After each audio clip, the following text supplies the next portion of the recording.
आत्मन सहज योग में आज शिव दयाल सिंह जी का एक पद लेने जा रहे हैं। शिव दयाल सिंह जी को स्वामी जी महाराज कहा जाता है और राधा स्वामी मत के ये प्रवर्तक हैं। इनका जन्म 1818 ईस्वी में हुआ और 1878 ईस्वी तक इन्होंने उत्तर प्रदेश की धरती पर अलख जगाया। ये स्वयं तुलसी साहब के शिष्य हैं और हर पद में साधना का बहुत ही सुंदर सूत्र दे रहे हैं। कहते हैं झंझरिया झांको बिरह उमगाए। एक एक शब्द साधना के लिए बहुमूल्य है। झंझरिया खिड़की से झांकना है। वो खिड़की कहाँ है? वो खिड़की कहीं बाहर नहीं है, वो खिड़की हमारे भीतर ही है। बाहर हम आकार में रहते हैं, भीतर निराकार है। आकार और निराकार के बीच में कह सकते हो कि खिड़की है और वहाँ से हमको झांकना है। और देखोगे तो भीतर एक बिंदु है, भीतर एक द्वार है जिसको संतों ने दशम द्वार भी कहा है, शिव नेत्र भी कहा है। वहाँ से हमको भीतर विराट में झांकना है। लेकिन ऐसे झांकने से नहीं होगा, प्रेम से झांकना होगा, विरह से झांकना होगा, परमात्मा के प्रेम में पड़ना होगा। और तब देखोगे कि तुम्हारी यात्रा, अंतर यात्रा बहुत ही तीव्र गति से होती है। कहते हैं झंझरिया झांको, जिसके लिए मीरा कहती है त्रिकुटी महल में बना है झरोका। कहाँ है वो खिड़की? मीरा कहती है त्रिकुटी महल में है, जो भीतर ललाट के भीतर कह सकते हो, जो अंतर आकाश है उसकी ओर इशारा कर रही है। त्रिकुटी महल में बना है झरोका और तहाँ से झांकी लगाऊं री। वहाँ से उस झरोके के भीतर झांकना है, उस अंतराकाश में, उस निराकार में, उस अभ्यंतर में, उस अमर लोक में। बहुत सारे नामों से संतों ने उसे पुकारा है। कहते हैं स्वामी जी महाराज बिरह उमगाए, झंझरिया झांको बिरह उमगाए। परमात्मा के प्रेम में, परमात्मा की विरह में पढ़ करके और तब जा कर के भीतर अंतर यात्रा के दिशा में चलोगे, कदम उठाओगे तो परमात्मा का चुंबक तुमको खुद ही खींच लेता है। इसको एक नए अंदाज में सुनो। 10वें दरवाजे पर थिर हो, अनहद सुन मस्ती में डोलो। वो भीतर जो शिवनेत्र बिंदु है, जो 10वां द्वार है, वहाँ पर पहुँचकर और प्रतीक्षा करनी होती है। 10वें दरवाजे पर थिर हो, अनहद सुन मस्ती में डोलो। भीतर एक झनकार हो रही है, ओंकार की झनकार हो रही है। उस दशम द्वार पर जाकर के स्थित हो जाओ, थिर हो जाओ और वहाँ प्रतीक्षा करो और ओंकार की झनकार प्रेम से भरे हुए हृदय से सुनो और अति विरह वेदना से भरकर बोलो प्रभु दरवाजा खोलो। विरह से भरे हुए, प्रेम से भरे हुए, भाव से भरे हुए, भक्ति से भरे हुए और प्रभु को वहाँ पुकारो कि प्रभु दरवाज़ा खोलो। हरि ढोल बजाता आता है, तुमको अंदर ले जाता है। अथ अनहद शरणम गच्छामि, भज ओशो शरणम गच्छामि। कहते हैं स्वामी जी महाराज मन इंद्री घर बास बेगाना। हम रहते कहाँ पर हैं? मन के तल पर जीते हैं, इंद्रियों के तल पर जीते हैं और फिर घर में बाहर, मकान में बाहर हम जीते हैं। लेकिन ये जो जहाँ हम रहते हैं वो हमारा कोई अपना नहीं है। वास्तव में ये सब बेगाना है। आज नहीं तो कल ये सब गिर जाने वाला है, आज नहीं तो कल ये सब छूट जाने वाला है। ये देह, ये मन, ये इंद्रियाँ, ये घर, ये मकान, ये धन, ये दौलत, ये जिसको हमने अपना कह रखा है, जिसमें हम जीते हैं, वास्तव में ये अपना नहीं है। इस बात की एक समझ पैदा हो जाए। जो हमारा असली घर है वो हमारा निराकार है, जिसको संतों ने कहा है कि गिरह हमारा शून्य में, अनहद में विश्राम। तो वहाँ पर जाना है। तो पहली बात ये समझ पैदा हो जाए कि आकार हमारा सराय है, आकार हमारा असली घर नहीं है। हमारा असली घर भीतर निराकार अभ्यंतर में है, वहाँ हमको जाना है। जिसके लिए कबीर साहब कहते हैं रे मन तेरो कोई नहीं, खींच ले जिन भार। अपने मन को समझाते हैं कि इस बात को समझ कि यहाँ कोई भी अपना नहीं है जो तुम्हारे कर्म बंधों का भार लेने को तैयार हो। और बिरख बसेरो पंख को तैसो यह संसार। कैसा है ये संसार? जैसे एक पंछी आता है, एक मौसम में किसी वृक्ष पर नीड़ बनाता है और फिर मौसम समाप्त हुआ और नीड़ छोड़ करके चला जाता है। फिर दूसरी बार पंछी उसी डाली पर आकर के बसेरा नहीं बनाता, नीड़ नहीं बनाता। ऐसे ही इस बार हम आए हैं, किसी परिवार में हमने अपना नीड़ बनाया, किसी शहर में अपना नीड़ बनाया, किसी माँ के गर्भ में हमने नीड़ बनाया, लेकिन अगली बार जब हम आएंगे तो याद रखना अब वह वृक्ष नहीं होगा, वह डाली नहीं होगी, नीड़ कहीं और बनेगा। तो कैसे मान लें कि यही हमारा असली घर है? कहते हैं स्वामी जी महाराज, या में रहो अलसाए मन इंद्री घर बास बिगाना, और या में रहो अलसाए।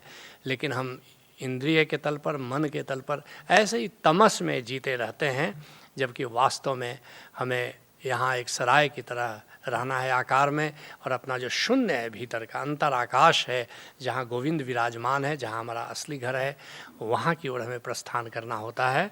जिसके लिए बीरू साहब कहते हैं, जो यारी साहब के शिष्य हैं और बुल्ला साहब के गुरु हैं, कहते हैं यह संसार सकल है अंधा और मोह माया लपटाए। कहते हैं ये सारा संसार, एक को कहो, दो को कहो, कितनों को कहो, सारा संसार मूर्छा में जी रहा है, बेहोशी में जी रहा है, कुछ दिखता नहीं। जिसको भीतर नहीं दिखता, संतों ने उसको अंधा कहा है। जिसको भीतर कुछ सुनाई नहीं पड़ता, संतों ने उसको बहरा कहा है। कहते ये संसार सकल है अंधा। भौतिक रूप से तो 1% से भी कम लोग अंधे हैं, लेकिन आध्यात्मिक रूप से 99.9% लोग अंधे हैं और 99.9% लोग बहरे हैं, क्योंकि उनको भीतर कुछ दिखाई नहीं देता, भीतर कुछ सुनाई नहीं देता। यह संसार सकल है अंधा और मोह माया लपटाए। मोह में और माया में, मोह क्या है? जिसको तुम पकड़ते हो, ये मेरा धन, ये मेरी पत्नी, ये मेरा परिवार। और माया क्या है? ये मन का विस्तार, ये मेरा है, वो मेरा है, ये मन का विस्तार, यही माया है। तो मैं में, मेरा में, मोह में सारी दुनिया लिपटी हुई है। और बीरू भक्त हंसो भयो और सुख सागर चले है नहाए।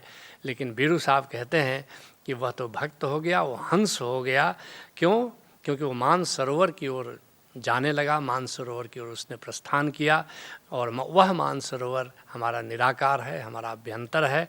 बीरू भक्त हंसो भयो और सुख सागर चले हो नहाए। उसी को मानसरोवर को सुख सागर कह रहे हैं, क्योंकि वहाँ पर जाकर तुम आनंद से तृप्त हो जाते हो।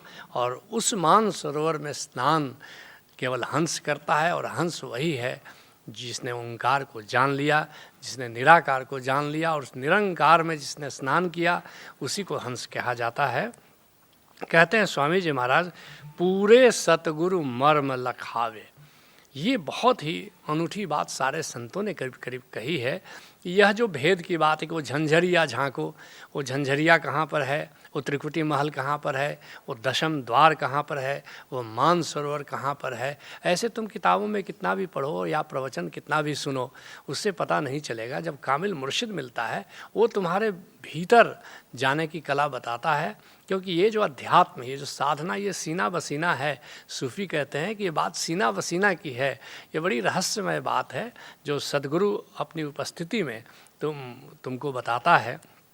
पूरे सतगुरु मर्म लखावे, जिसके लिए स्वामी जी महाराज अन्यत्र कहते हैं, मन इंद्री संग भोग विलासा यह जमराज बिछाया दाम। ये जो मन और इंद्रिय के तल पर तुम भोग और विलास में उलझे रहते हो, यह तो करीब करीब मृत्यु के देवता ने जाल बिछाया हुआ है, और इसी जाल में हम फंसते जाते हैं। क्योंकि सारे भोग अंततः दुख में ले जाते हैं, अंततः मृत्यु की ओर ले जाते हैं। इनसे निकर भाग अब प्यारी सतगुरु मर्म लखावे ताम। कहते हैं स्वामी जी महाराज कि ये सतगुरु तुमको बताता है, इस भेद की बात बताता है कि इन सब से कैसे मुक्त हो जाओगे, इंद्रियों से, अपने मन से, भोगों से, संसार से कैसे मुक्त होकर के प्रभु की ओर तुम यात्रा कर सकते हो। कहते हैं स्वामी जी महाराज, पूरे सतगुरु मर्म लखावे और भर्म दे छुटकाए। यह केवल पूरा सतगुरु यह कला बताता है कि कैसे तुम, ये जो संसार में सुख है, संसार हमें आनंदित करेगा, ये एक भ्रम है। इस भ्रम में हम जी रहे हैं, या संसार हमारा घर है कि संसार अपना है, ये हमारा भ्रम है। और इस भ्रम से केवल हमारा सतगुरु ही मुक्त कर पाता है। कहते हैं स्वामी जी महाराज, इसको दादू साहब के शब्दों में सुनो तो बहुत मज़ा आएगा। कहते हैं, मसी कागद के आसरे क्यों छूटे संसार।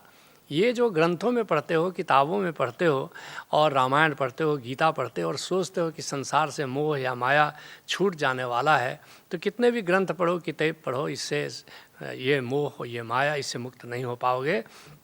राम बिना छूटे नहीं दादू भ्रम विकार। जब तक राम का सहारा न मिल जाए तब तक ये भ्रम हमारा दूर नहीं होता।